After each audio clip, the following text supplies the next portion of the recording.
নদীর বুকে ভেসে চলা নৌকা, চারপাশের মনোমুগ্ধকর প্রাকৃতিক সৌন্দর্য, শীতল বাতাস আর প্রিয় মানুষের সঙ্গ সব মিলিয়ে মনে হচ্ছিল যেন প্রকৃতির মাঝে হারিয়ে গিয়েছি। নৌকার মধ্যে রান্নাবান্না করছি, নৌকার মধ্যে খাওয়া-দাওয়া করার মজাই আলাদা। তো হ্যালো গাইস, আসসালামু আলাইকুম। সবাই কেমন আছেন? আশা করি ভালো আছেন। আজকে নতুন একটি ব্লগ ভিডিও নিয়ে আপনাদের মাঝে হাজির হয়ে গিয়েছি। আজকের দিনটা ছিল একদম অন্যরকম। ব্যস্ত জীবনের সব ক্লান্তি আর দুশ্চিন্তা থেকে একটু দূরে গিয়ে আনন্দে ভরপুর একটা দিন। হাসব্যান্ডের সব বন্ধু এবং তাদের পরিবার মিলে আমরা সবাই নৌকা ভ্রমণে বের হয়েছিলাম। অনেকদিন পর এতগুলো পরিবার একসাথে সময় কাটানোর সুযোগ পেলাম। সকাল থেকেই সবার মধ্যে ছিল উৎসাহ আর আনন্দের আমেজ। নৌকায় ওঠার পর থেকে শুরু হলো গল্প, আড্ডা, হাসি, খাওয়া-দাওয়া আর আনন্দ। এক করে আমরা সবাই মিলে নৌকাতে উঠতেছিলাম।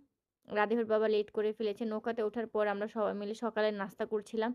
কারণ আমরা সকাল ঘুম থেকে ওঠার পরেই চলে এসেছি নৌকা ভ্রমণের জন্য রওনা হয়েছিলাম। কারণ আমরা কেউই খাওয়া-দাওয়া করিনি।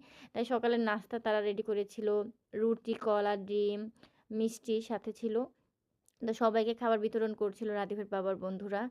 এই যে এখানে জোড়া কোলাস আমার রাদীফের বাবার বন্ধু খাবে। তার নাকি যমজ সন্তান দরকার। তো সবাই ভাইয়ার জন্য দোয়া করবেন। আল্লাহ তাআলা যেন তাকে যমজ সন্তান দান করে।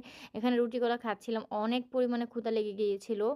তো সবাই মিলে খাচ্ছিলাম, খাওয়া-দাওয়া করছিলাম আর গল্প আড্ডা করছিলাম। তারপর খাওয়া-দাওয়া শেষ করে অনেক পরিমাণে রোদ ছিল। এই যে বন্ধুর পরিবার মিলে সবাই বাচ্চা-কাচ্চা নিয়ে ছবি ভিডিও তুলতেছিল। তারপর আমরা দুজন আলাদাভাবে সময় কাটাচ্ছিলাম। অনেক ভালো লাগতেছিল। অনেকদিন পর এরকম সময় পেয়েছি। তারপর আমরা সবাই যে যার মতো কাজে লেগে পড়েছি। সবচেয়ে মজার বিষয় হলো নৌকার মধ্যে আমাদের রান্নাবান্নার আয়োজন ছিল। সবাই মিলে যে যার মতো করে কাজ ভাগ করে নিয়েছিলাম। একসাথে সবাই মিলে কাজ করার মধ্যে ছিল অনেক আনন্দ আর মজা। তো এখানে রাধিবের বাবা সবাই মিলে তারা রান্নাবান্না করবে। আর সাথে আমিও রান্না করব। কারণ আমার হাতের রান্না তারা খেতে চেয়েছিল। তাই আমি আজকে গরুর রান্না করে তাদের সবাইকে খাওয়াবো। এখানে আমি একা একটু সময় কাটাচ্ছিলাম। অনেক ভালো লাগতেছিল। এখানে সবাই আম খাচ্ছিলাম। আম গাছ থেকে পেড়ে নিয়ে এসেছিল মিষ্টি আম। তো সবাই মিলে আম খাচ্ছিলাম। অনেক গল্প আড্ডা সবকিছু করতেছিলাম। তারপর এখানে আমি রান্না বসিয়ে দিয়েছি গরুর মাংসটা। দেখতে কিরকম লাগতেছে জানি না। বাট খেতে অনেক মজা হয়েছিল। সবাই অনেক প্রশংসা করেছে আমার।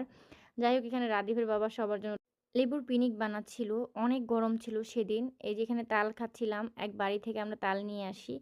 তো সবাই মিলে এখানে ভাগ করে খাচ্ছিলাম। তাল আমার খেতে অনেক ভালো লাগে। কারা তাল খেতে ভালোবাসেন কমেন্ট করে জানাবেন। এই যে এখানে নদীতে তারা গোসল করতেছিল। আমি একটু দূর থেকে ভিডিও ফুটেজ নিয়ে নিচ্ছিলাম। অনেক ভালো লাগতেছিল তাদের গোসল করা দেখে। মনে চাচ্ছিল যে একটু গোসল করতে পারলে মনে হয় একটু শান্তি লাগবে। তারা রান্না করছিল এখানে রুটি দিয়ে মাংসের ঝোল দিয়ে তারা খাচ্ছিল। সকালে রুটি কিছু ছিল সেগুলো দিয়ে তারা মাংসের ঝোল দিয়ে খাচ্ছিল। রান্নাও করছিল, খাচ্ছিল সবাই মিলে। এই যে রাতিফের বাবা এখানে নৌকাটা থামিয়েছে তারা সবাই মিলে গোসল করবে। এখানে দেখি একটা কল আছে। কল থেকে আমরা ঠান্ডা পানিও নিয়ে নিই সবার জন্য।